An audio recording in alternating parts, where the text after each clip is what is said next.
Hey folks, how is it going here in the Breathwork Revolution community? So, since I was able to give a written preface to what this technique is all about, we can dive straight into the technique and talk about the two principal factors that make this technique give you the most out of it. One being generating maximum contraction, and two, utilizing the breath to help facilitate that process. Um, the breath is really important in this process, but recognize that this technique is very time efficient. It has a lot of intensity behind it, but the efficiency of it is very, very um, beneficial, and the versatility of it, because what we're going to be talking about here and the type of techniques we're going to be doing here, you can do in a very small space. You can configure them to fit into a number of different scenarios. For example, if you're sitting at a desk, you can perform these types of contractions. And um, you also have the benefit of how it affects your musculoskeletal system. That's one of the big things behind it, is not only that it helps redirect your energy, but the process that it redirects your energy to is actually health building and beneficial. And so that subconscious recognition already helps to transmute the energy from one that was taking you to a place that you don't want to be and that is not optimal for you at the moment, into energy that is utilized for a purpose that you would want and you would desire. Even if you don't want to become jacked or anything like that, you don't want to be, oh hello, look at my muscles. You don't want to be like that. Um, Having a strong musculoskeletal system is very beneficial, and a good part of the reason why that is due to the fact of how the nervous system is enhanced. And the nervous system being enhanced has benefits that span throughout all of your life. So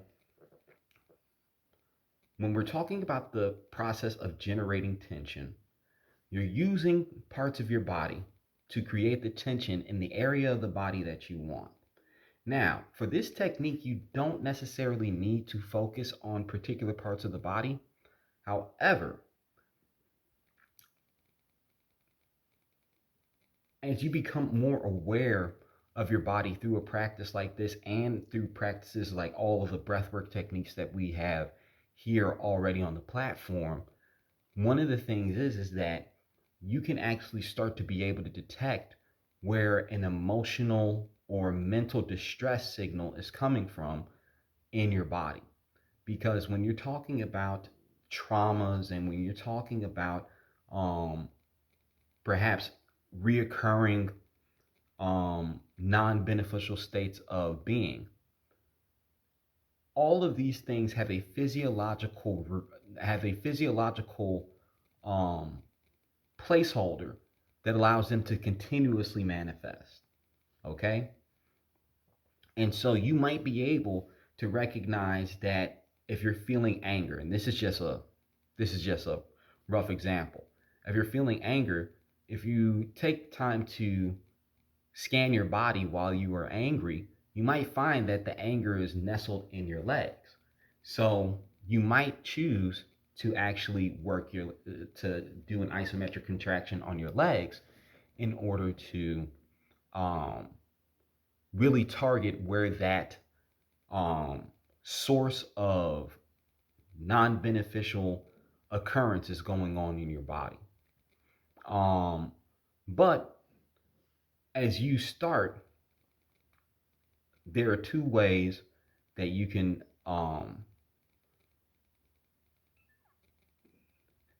kind of cover everything that you will want to cover in order to help um, redirect the energy from that non-beneficial occurrence to one that is beneficial and puts you back in a state where you're ready for action and you're ready to tackle the world. Okay? And so, with our first example, we're going to go over the technique and how to implement it. Okay? So we're going to do a chest press, and prayer presses, you know, what it may be more well known as. What you want to do here is that you're pressing your arm against your arm and focusing your tension on the chest. And as you're doing this, you're going to take a 4 to 6 second inhale as you build that tension to its maximum point. Once you get to that 6 seconds, you start with a very forceful, hissing exhale that sounds like this.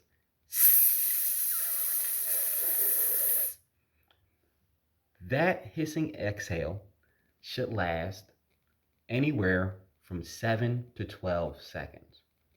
Once you get that 7 to 12 seconds of maximum contraction, you go back into an inhalation for another 46 seconds where you slowly release the tension.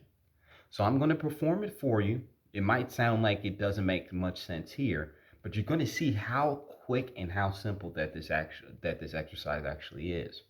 So let's do it here. If you want to do it with me, actually for this first technique, you'll probably want to look, and then you can perform this technique at home. And then once you do that, you can follow along with me for the other 3 examples that I'm going to give. Sounds good? Cool. So here we go. And we begin.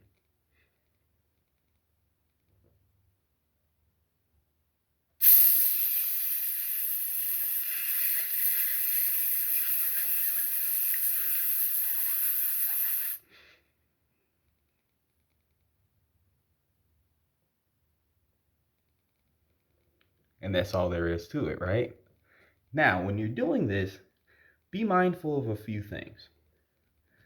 Each muscle group in your body has a balancing muscle group that helps support it.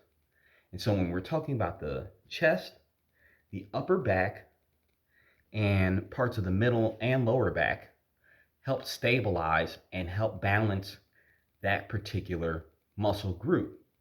Because of that, when we do an isometric contraction for a particular muscle group, we want to balance it out by doing an isometric contraction for the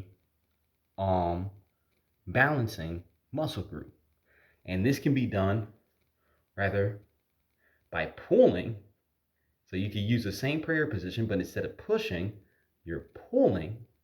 Or you can put your hands behind your back and pull like this. So we're actually going to do that particular technique because I actually like this.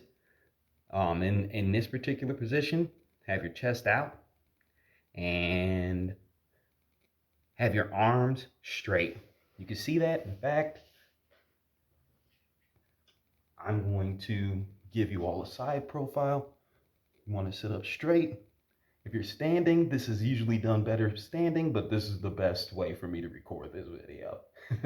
So let's get it going in 3, 2, 1, go.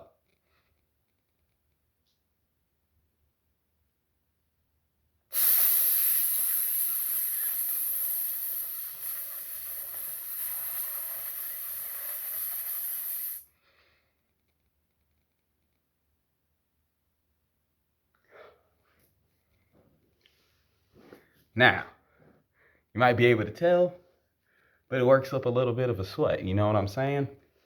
It is muscle work, right?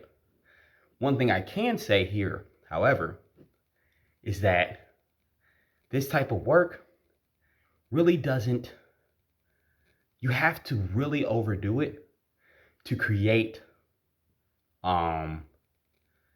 any sort of excessive soreness. If you're completely foreign to it, you might be sore the first time you do it.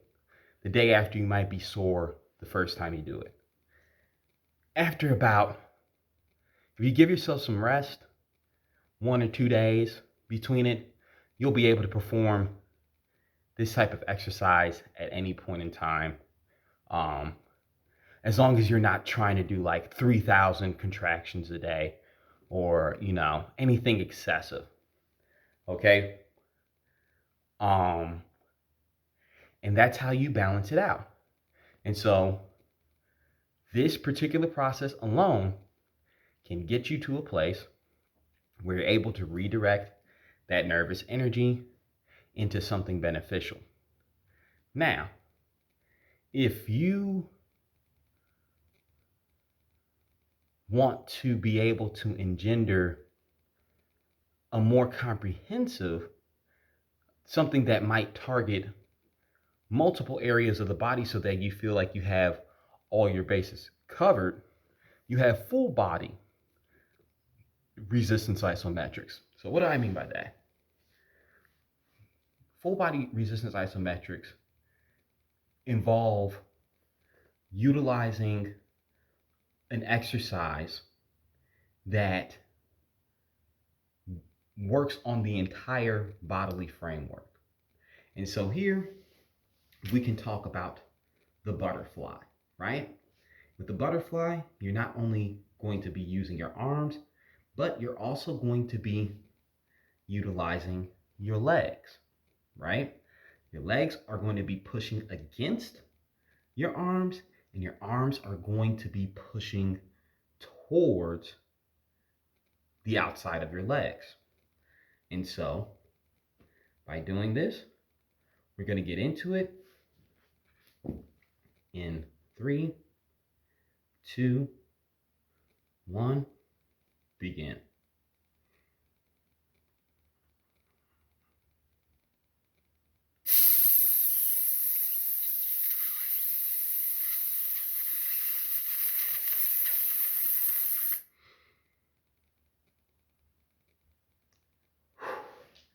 Man, this shit feels good.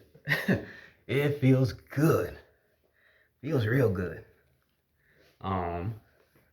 And like we said, just like the other practice, you wanna have work on the balancing muscle group.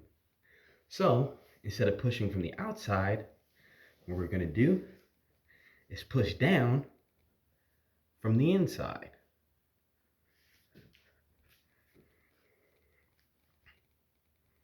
So let's get started. Hold on. Sorry about that. I was just checking something out. Let's get this party started in 3, 2, 1, begin.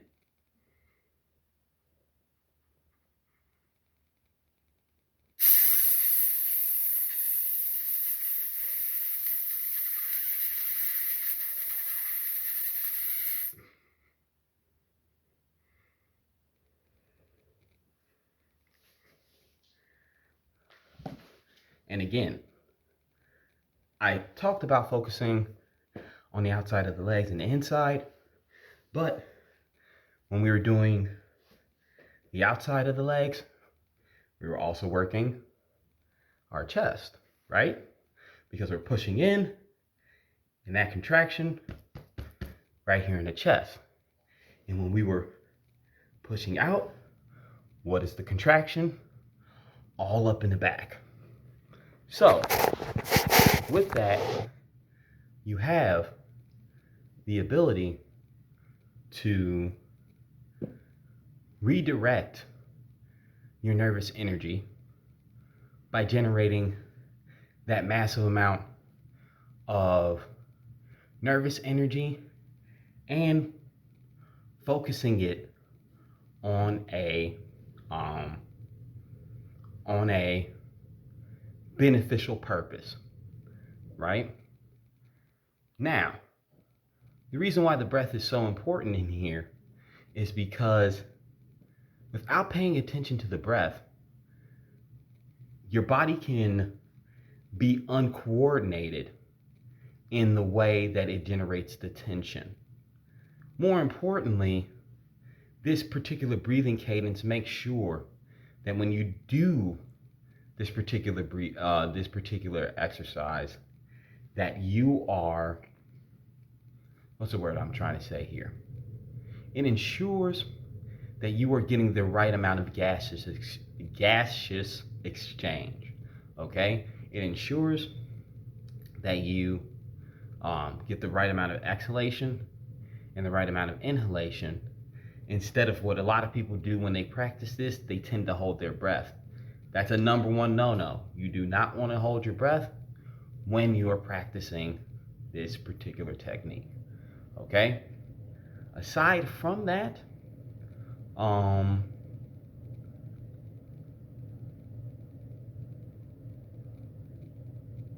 one thing that you can do is that you can actually choose to use an inhalation to perform the concentration, the contraction concentration, to perform the contractions, and then when you're ready to release, you can exhale. So what we were doing here, and I'm not going to do the press right now, but instead of building the tension and then exhaling to create the force, we build the tension in the first 2 to 4 seconds of our breath, and then for the remainder of that inhalation, which would be anywhere from 8 to 10 seconds overall, so the initial 2 to 4 seconds in the buildup, the remaining seconds you hold in that particular position, and then when you're done, you hold in that particular position while you're inhaling, and then when you're done, you let it relax. So that's basically the gist of this particular technique. I'm glad that I was able to drop this little, this little tidbit on you, and I look forward to doing more posts like this in the future. Peace.